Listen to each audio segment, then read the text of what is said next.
Бай ұлы 7 жасар күнінде ел көшіп көп балалар біреу тайына, біреу атына мінгенде бір бала жыламсырап қарап тұрып қалды. Мұны көріп бай ұлы қасына барып, «Сен неге атыңа мінбейсің?» деді. Бала қамығып, «Атым жоқ, көшкенде әжеммен түйеге мінуші едім» деді. Сонда бай ұлы аттан түсіп, жаяу әкесіне барып, «Мен атқа мінгенде ер тоқымымен маған бір жорға тай атап едіңіз. Сол тайымды біреуге берсем сіз ұрыспайсыз ба?» деді. Әкесі, «Кімге бересің?» деді. Бала қысылыңқырап тұрып, жаяу жылап тұрған жарлының баласын көрсетті. Бұған әкесі де түсініп, бетінен сүйіп, «Тайыңды кімге берсең де ерік өзіңде» деді.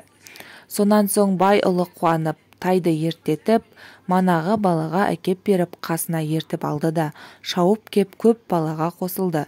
Сол уақытта бір ақсақал жақсы кісі қонақ болып жатыр екен.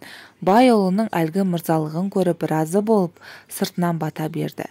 «Ей құдайым, бұл балаға ұзақ жас бер, мал мен бас бер» депті. Сол кісінің батасы қабыл болып, ақырында бай ұлынан 12 ұл туып, бәрі де асқан бай руға бас болды. 12 ата бай ұлы деген ру сонан болды деседі.